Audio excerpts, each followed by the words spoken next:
오늘 이 짧은 시편에서 마지막 절에 나오지만은 하나님이여 속히 심판하소서 이렇게 기자는 간구하고 있습니다. 우리가 하나님이여 은혜를 베풀어 주시옵소서, 나를 살펴주시옵소서, 인도하시옵소서, 이런 것은 시간을 다투고 또 그러한 갈급함으로 하나님께 구할 때가 많이 있습니다. 하나님이 우리를 진정 붙들어 주시고 진정 은혜 가운데 인도해 주십사 하는 그 간구가 우리 안에 많이 있습니다. 그러나 오늘 여기 시편과 같이 속히 세상을 심판하소서라는 이러한 간구는 우리가 그렇게 자주 생각하기 어렵습니다. 왜냐하면 우리가 세상을 심판해 달라는 것은 전제가 뭐겠어요? 나는 피하게 해주시고, 나는 소돔과 고모라에 유황에 불이 내리더라도 종은 피하게 해주시고 나머지 세상을 심판해 주시옵소서. 원수들의 목전에서 상을 베풀어 주시옵소서. 그런 의미로 심판을 이야기할 것입니다. 아주 다급한 가운데서 그리고 전적으로 의뢰하는 심정이 아니면 세상을 심판해 달라고 말하는 것은 여러모로 우리가 쉽게 구할 수 없는 그런 부분이라고 할 것입니다. 하나님은 모든 사람에게 하나님을 알만한 지식을 주셨다. 그래서 우리가 일반 계시다, 또 일반 은총이다, 이런 이야기들을 많이 하죠. 그래서 하나님을 알만한 지식과 또 종교의 씨앗, 그리고 양심, 이런 것을 우리에게 주셨다 해서 우리가 기억하고 또 새기고 있습니다. 하나님을 알만한 지식과 종교의 씨앗은 좀 더 하나님의 존재에 대한 그런 의식을 우리에게 주셨다. 그리고 양심을 주셨다는 것은 선악, 시비, 정사를 분별하는 그러한 판단력을 우리 심령 가운데 새겨주셨는데, 하나님의 법정이 우리 안에 있어서, 우리 내 안에 있어서, 우리 마음 안에 있어서 우리가 많은 것들을 우리 이 법정 안에서 심판을 하는 그러한 양심을 하나님께서 모든 사람에게 주셨다는 것입니다. 하나님의 존재에 대한 그러한 의식을 모든 사람에게 주었지만은 사람들은 그것을 오히려 피하고 또 간혹은 병적으로 거부하고 대적합니다. 그게 바로 우상을 섬기는 그런 모습입니다. 칼빈과 같은 경우에는 보면 우상은 하나님이 우리에게 하나님을 알만한 지식을 주셨다는 것에 대한 가장 명확한 그러한 표가 된다. 우상을 섬기는 것이 바로 역으로 생각하면 하나님께서 우리에게 종교성을 주셔서 그렇게 사람들이 온전히 하나님을 좋지 아니하면 역으로 우상을 섬기는 그런 모습을 가지고 있다는 것입니다. 우리 어릴 때 막대기를 가지고 놀면 얼마나 귀합니까?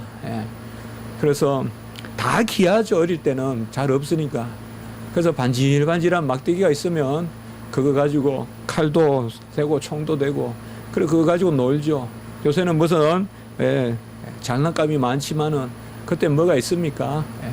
기껏해야 고무줄 집에 옷이라도 뭐 깊고 남은 천 이런 거 가지고 그냥 노는 게 다반사인데, 그 어릴 때 큰 막대기 가지고 놀다가 그걸 쿡쿡 찌른단 말이에요, 사람을. 그냥 놀기만 하면 되는데 그걸 이제 나쁘게 사용하죠. 사람에게 보면 아주 어릴 때 보면 아이가 찔러요. 그게 이제 보면 어떤 선천적 재성이라고 볼 수 있어요. 물론 얼마나 상대가 고통스러운가 뭐 이런 걸 헤아릴지 몰라서 아이들은 아직 인지 능력이 부족하기 때문에 그렇다고 볼 수도 있지만, 동물이라고 다 찌르는 건 아니잖아요.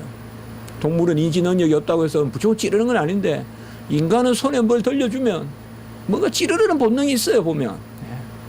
그래서 찌르고 던져주면 던지고 뭔가 보존하기보다 그냥 그러려니 하고 넘어가면 되지만은 그렇게 볼 수도 있어요.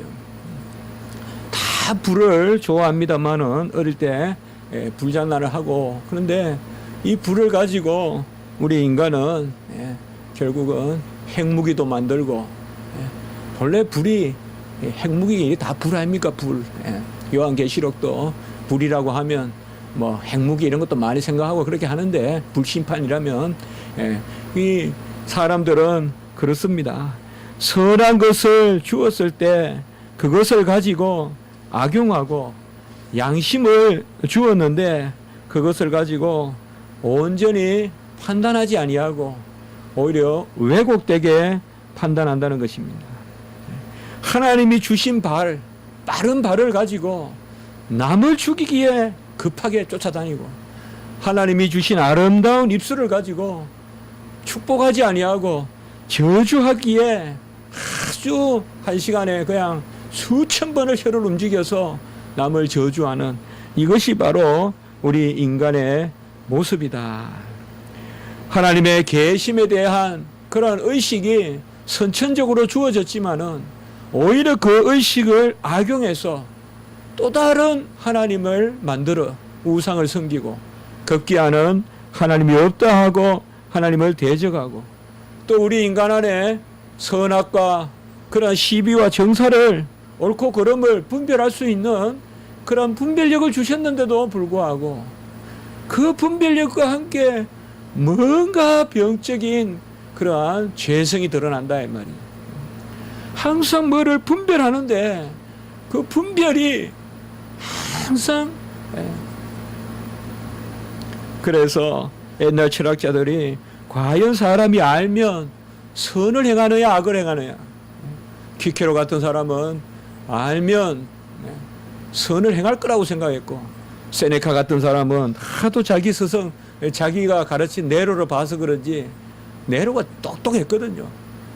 알면 알수록 더 죄를 짓는다고 생각했고, 세네카 같은 경우는 그런 경우입니다. 하나님이 우리 안에 선악에 대한 분별력을 주셔서 이제 하나님의 판단을 의식하게 했는데, 사람들은 이 하나님의 판단을 두려워하거나 끝내는 이것을 왜곡시킵니다. 여러분, 시한부 종말론자들이 있죠. 언제나 있습니다. 제가 단언컨대 또 한국 교회는 시한부 종말론이 많이 나올 겁니다. 왜요? 시한부 종말론은 주기적으로 나타나요. 기독교 역사에 보면 없어질만 하면 또 나타나고, 없어질만 하면 또 나타나고, 지금 구원파나 이런 데도 다 시한부 종말론을 가지고 있어요. 그러니 사람들이 그냥 맹종을 하는 거예요. 맹종을 하는 거예요. 주의 종이다 그러고 맹종하고, 무슨 그 입에서 큰 말세의 진리라도 나올 줄 알고 따라다니고 그렇게 하는 거거든요. 하나님이 판단력을 주셨는데 그 판단을 그릇 사용해서 하나님의 판단을 즐거워해야 되는데, 오늘 마지막 절에 보면 세상을 심판하소서, 이것은 하나님의 판단을 구하는 시편 기자의 모습이에요. 아버지, 엄마, 어머니, 이것 좀 어떻게 판단해 주세요. 이럴 때 자식들은 온전한 거예요. 어머니, 아버지, 이거 어떻게 생각하세요? 이렇게 물을 때 그 자식들은 그것은 아주 온전한 거예요. 우리가 하나님의 판단을 의지할 때 그때 우리는 진정한 평화가 있는 거예요. 여러분, 저도 살면서 많은 그런 경험을 못 해봤지만 말년에 그냥 이제 아버지가 또 힘을 쓸 수도 없고 움직이실 수도 없고 거의 그 정도 연령이 되셨을 때 그냥 다 순종하자, 쫓아가보자, 그런 마음이 있으니까 평화가 있더라고요. 평화가 있더라고요. 하나님의 판단에 맡기는, 오늘 8절에 보면 하나님이여 일어나사 세상을 심판하소서, 이러한 마음과 시한부 종말론자들이 말하는, 이단들이 말하는 언제 몇 월 며칠 날 하나님이 오신다라고 하는 것은 틀린 이야기입니다. 제가 한 가지만 여러분께 여쭤볼게요. 시한부 종말론자들이 예수님이 오시기를 바라는 사람들일까요? 두려워하는 사람들일까요? 그럼 답이 나오겠죠, 여러분들. 시한부 종말론자들은 다 하나님의 판단을 두려워하는 사람들이에요. 그 두려움을 이용해서 이단이 흥행하고, 그 두려움 때문에 사람들이 집도 버리고 자식도 버리고 다 모여서 결국 몇 월 며칠 날 예수님이 온다고 모여 있지만은 예수님의 판단, 예수님이 오시기를 바라는 사람이 아니에요.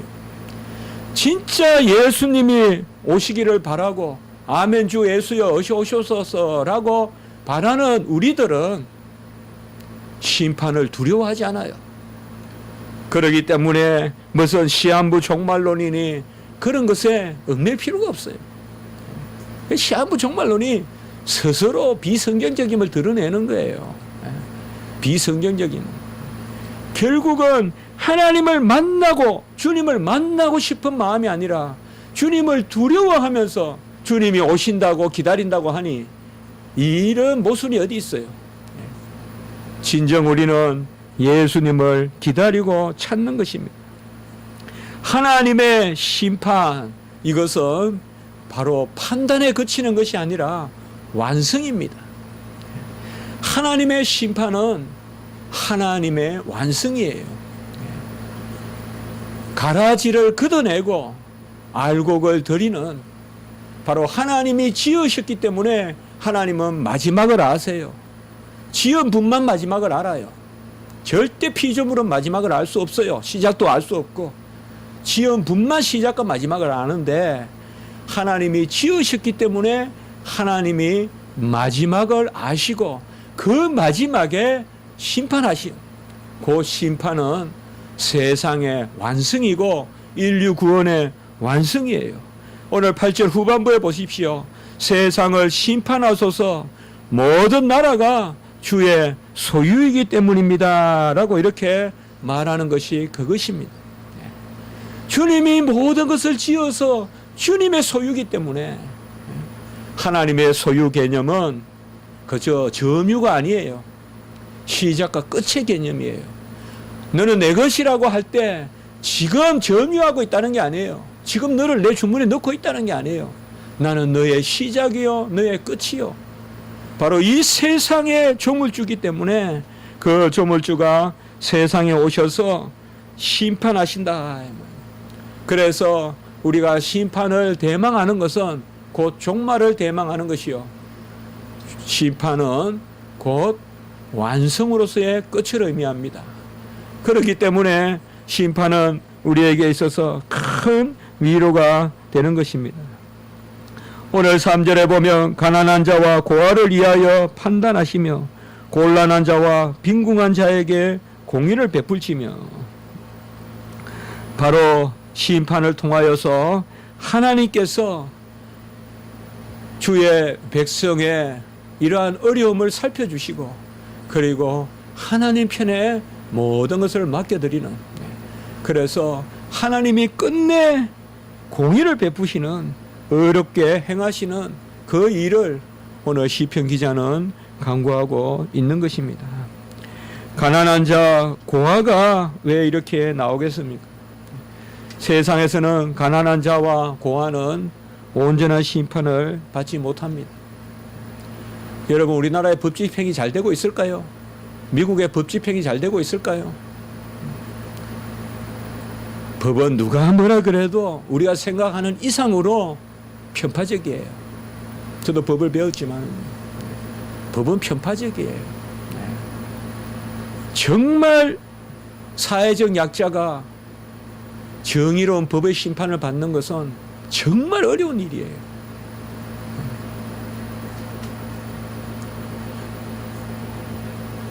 여러분들, 판사나 검사가 은퇴하고 나서 대우를 받는 거 있잖아요. 그래서 생사 여탈권을 주는 거예요. 부장판사, 부장검사하고 뭐 대법원 막 이 정도 판사 검사 했으면 그건 뭐 말할 바도 없죠. 무조건 한두 사람은 살릴 수 있도록 해주는 거예요. 그 후배들이. 이게 말이 되는 소리예요. 정관 대우라는 거예요. 말이 되는 소리예요. 이게 21세기 민주주의에 있을 수 있는 일이에요. 그러나 버젓이 있는 거예요, 이게. 버젓이 있어요. 정말 법이 있어서 기쁜 일이지만은, 법이 있어서 차가 다니고 법이 있어서 사람이 건너 다닐 수 있지만은, 정말 법만큼 우리 인간의 가장 죄성을 드러내는 것도 드물어요. 법만큼. 우리는 법만 잘 되면 다 잘 되겠다라고 이렇게 생각하지만 거꾸로예요. 법만 잘 되면 이미 다 잘 된 거예요. 모든 게 온전해야 법이 잘 되는 거예요, 그게. 그만큼 법이 쉽지 않거든요. 가난한 자와 고아를 위하여 판단하라. 성경에는 계속 그렇게 말하고, 우리 주님이 이 땅에 오셔서 이제 가난한 자와 고아를 돌아보시는 분으로 그렇게 왜 회당에서 읽으시고, 그렇게 메시아 되심을 가난한 자, 가부, 고아를 돌보는 그런 분으로 나타나실까요? 바로 그것은 주의 공의로 사악한 것을 곱게 하시는, 길을 바르게 하시는 그 일을 우리 주님이 하시기 때문에 그러한 것입니다.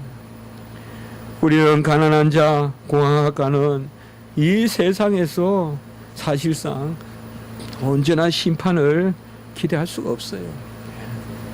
이 세상의 법이 완전하다면 그것은 헛된 생각이에요.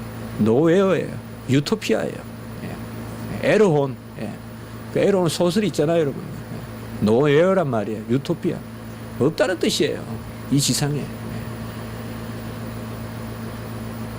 우리가 세상을 살아갈 때 주의 심판, 속히 심판하소서라고 간구할 때가 있어요. 그것은 어떻게 보면 이 세상이 가장 세상적인 모습을 드러냈을 때 우리는 그러하게 간구합니다. 가난한 자와 고아를 위하여 판단하시고, 3절 후반부에 보면 곤란한 자와 빈궁한 자에게 공의를 베풀어 달라. 곤란하고 빈궁한 것은 경제적인 어려움도 되지만은 의에 줄이고 목마른 자들, 이러한 자들에게 공의를 베풀어 달라라고 이렇게 기도하고 있습니다. 여러분, 우리가 어렵다면 필히 주의 나라의 공의를 위해서 기도할 것입니다. 내가 주의 나라의 공의에 대한 기도 제목이 없다면 나는 이미 불의에 익숙한 사람이요. 아무 불의에 대한 감각도 없고, 아무 세상 돌아가는 데 대한 불만도 없고, 단순한 불만은 안 되겠지만, 기독교인은 그저 이래도 좋고 저래도 좋은 이연령 비연령하는 그게 기독교인은 아닙니다. 기독교인은 분명한 불의를 알고 그 가운데 하나님의 공의를 위하여 기도하고, 그 가운데 불의에 있는 그 약자들, 오늘 고아와 가부와 같은 사람을 도우러 나서는 것, 그것이 바로 기독교인입니다. 그걸 주님이 이 땅에 와서 행하신 것입니다. 우리는 무엇보다도 오늘 말씀을 통하여서 주여 공의를 베풀어 달라는 이 기도를 다시 한번 새겨봐야 되겠어요. 언제부턴가 기도 자체가 과연 공의에 기초하고 있는지, 무조건 나만 그냥 봐달라는 건 아닌 건지, 과연 저 사람이 더 나보다 열심히 땀을 흘리고 노력했다면, 과연 저 사람이 나보다 더 착하다면 주여 저 사람을 나보다 낫게 하소서라고 기도할 수도 있어야 될 터인데, 우리는 무조건 나니까 과연 우리가 공의를 위하여 얼마나 기도합니까? 주여 그야 두시옵소서라고 기도할 수 있습니까? 주여 무조건 나를 세워달라고만 기도하지, 주여 그야 두시옵소서, 주여 종을 종된 것만큼 주시옵소서. 사실상 우리가 그렇게 기도하지는 않겠지만은 사실상 그런 마음은 있어야 되거든요. 그래야 사실 하나님의 나라에 합한 것입니다. 우리는 가난한 자와 고아, 그것이 나일 수도 있고 타인일 수도 있습니다. 나만 항상 억울하고, 나만 항상 약자의 편에 있고, 항상 나는 남에게 당하는 사람이고, 그것도 온전치 못한 것입니다. 나도 누군가를 해코지하고 있고, 나도 지금 누군가에게는 따뜻한 존재가 안 되나, 누군가에는 아주 찌르는 그러한 칼과 같은 존재도 될 수가 있죠. 4절에 보면 가난한 자와 궁핍한 자를 위하여 구원하여 악인들의 손에서 건질지니라 라고 이렇게 말씀합니다. 또 가난한 자, 궁핍한 자라는 그 개념이 나옵니다. 심령이 가난하고 의에 굶주리고 또한 선을 행하다가 핍박을 받고 옳은 생각으로 위의 것을 바라보고 밑에 것, 아래의 것에 대하여 좀 허술한 삶, 이런 것들이 바로 오늘 가난한 자와 궁핍한 자입니다. 주의 심판은 그들을 구원한다는 말은 바로 이끌어낸다는 거죠. 빼낸다는 거죠. 악의 구덩텅이에서 그들을 빼내서 악인들의 손에서 건질지니라 라고 이렇게 말씀하고 있습니다. 주님의 심판은 우리에게 온전한 자유의지를 발휘할 수 있도록 할 것입니다. 지금 악인의 의지가 흥황하고 있지만은, 악인의 뜻이 이 세상을 지배하고 있지만은, 마지막 날 우리 성도들의 자유의지는 하나님께 영광을 올리고 선을 행하는, 하나님을 기쁘시게 하는 자유의지는 더 왕성하게 발휘될 것입니다. 지금 우리는 많이 억눌려 있습니다. 이 세상에서 우리는 많이 억눌려 있어요. 죄의 노예 의지가 의지로 가장하고 있는 세상이에요. 죄의 노예 의지예요. 알고 보면 다 그래요. 알고 보면 다 그래요. 20대에 다 정치가가 안 되고 싶은 사람이 어디 있겠어요? 다 꿈꿔보는 거죠.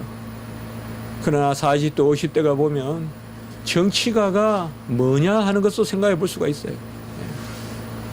정치가들의 의지, 그들이 남을 위해서 행하겠다는 의지, 이런 것들이 얼마나,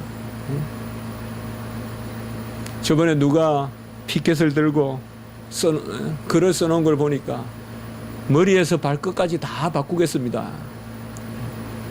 머리에서 발끝까지 다 바꾸겠습니다. 도와주십시오. 그래서 한번 생각을 해봤어요. 머리까지 발끝, 이거 많이 듣던 이야기인데, 머리에서 발끝까지 다 타락했다고, 기독교 강요에 나오는 이야기 아니에요. 그 머리에서 발끝까지 어떻게 다 바꾸겠다는 거래요. 이제 세월호 사건으로 어려움을 당하니까 한 번만 봐주면 머리에서 발끝까지 다 바꾸겠다. 어제 뉴스인가 보니까 그 사람이 세월호 희생자들에게 욕을 하고, 불과 며칠 전 선거할 때는 머리에서 발끝까지 다 바꾼다 해놓고는 이제 배가 부르다 싶으니까, 이제 더 이상 선거할 일 없다 싶으니까 세월호 유족도 없고 뭐도 없고, 그분들의 고난이, 우리의 이러한 근성이 얼마나 갈까 다 예상을 했지만은, 그러나 너무 빠른 거 아니에요. 벌써 잊어버렸다는 게, 그 슬픔은. 이런 모습들이 과연 이 세상의 의지가 뭐냐. 우리 여기에 젊은이들도 계시고 또 우리 성도님들이 정말 의지, 선에 대한 의지, 철학자들도 선에 대한 의지를 많이 이야기하지만은 우리는 두 가지예요. 하나님의 판단에 맡기는 그 의지를 가져야 돼요.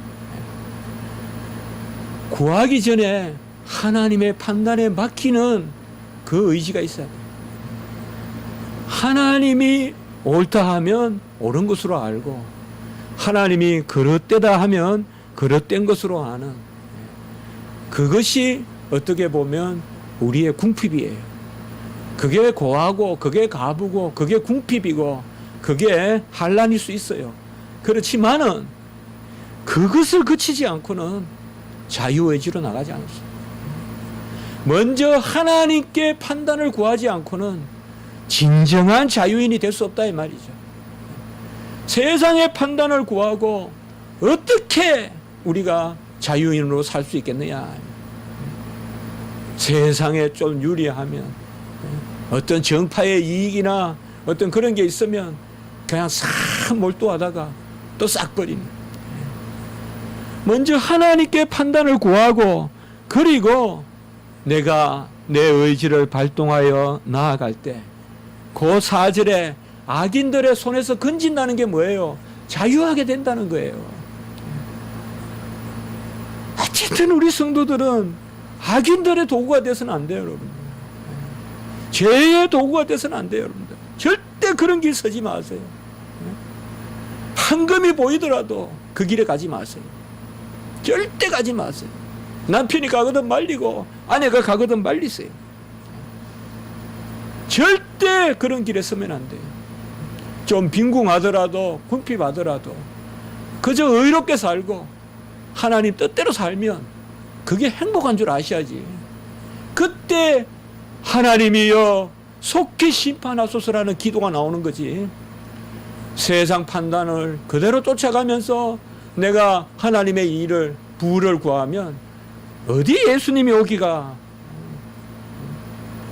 어찌 그 귀한 걸 놔두고 예수님이 오기를 원할 수 있겠어요.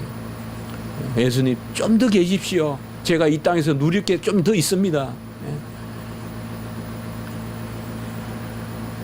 우리는 하나님이 우리에게 판단의 능력을 주셨습니다. 그 판단을 하나님께 맡겨야 돼요. 양심을, 하나님의 법정을 우리 안에 항상 날마다 여신다고 했어요. 그게 양심이라고 했어요. 그러니까 이 양심의 법정에서 우리는 사실 19은 아니면 199는 다 하나님이 알려주세요. 뭐가 옳은지 그런지. 그릇된 것 행하면 안 되지만 그릇된 것은 그릇되다가 하셔야 돼요. 그릇된 건 그릇되다고 하셔야 돼요. 아무리 내가 습관적으로 하더라도 그릇된 것은 그릇되다고 하셔야 돼요. 물 먹듯이 하는 일이라도 잘못된 것은 잘못됐다고 해야 돼요. 내가 항상 감사하지 말고 입에 불평이 하루 종일 수천 번 내 입에서 불평이 떠나지 않더라도 불평을 해서 안 되는 거예요. 내가 한다고 버릇같이 한다고 용서되는 건 아니에요. 하나님 앞에서 올바른, 우리가 사는 소망이 뭐예요? 일주일에 얼마나 많은 죄를 지었겠어요. 얼마나 많은 헛생각을 했고, 얼마나 많은, 우리가 아니요라고 말하지만은 하나님이 계시다는 것을 우리가 얼마나 특별히 철저히 인정했겠어요. 많은 경우에 하나님이 안 계신 것이 살은 적도 있지 않겠어요. 그것도 우리가 얼마나 잘못된 일이에요. 그러나 그런 것들에 민감하게 하나님 앞에 내어놓고 하나님의 판단을 따라서 내가 평화로울 수 있는 것, 이게 사실 어떻게 보면 샬롬의 출발인 거예요. 하나님 앞에 판단을 맡겨야 돼요, 여러분들. 뭐 거창한 일 아니에요.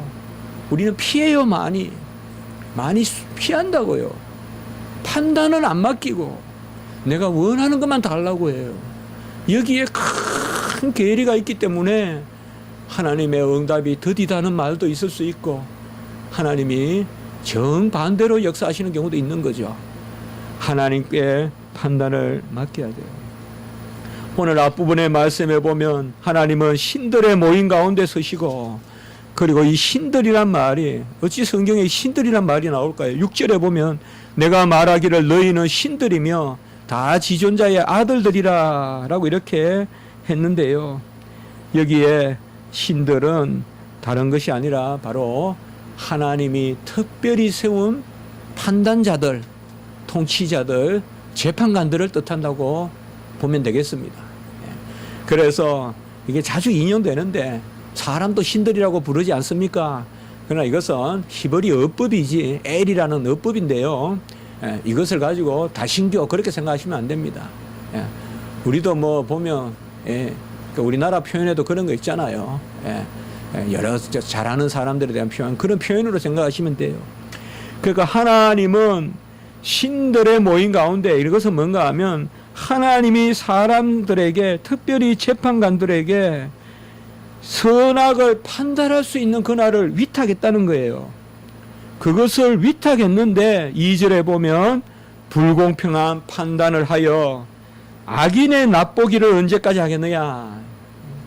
그래서 하나님이 기이한 판단력을 주셔서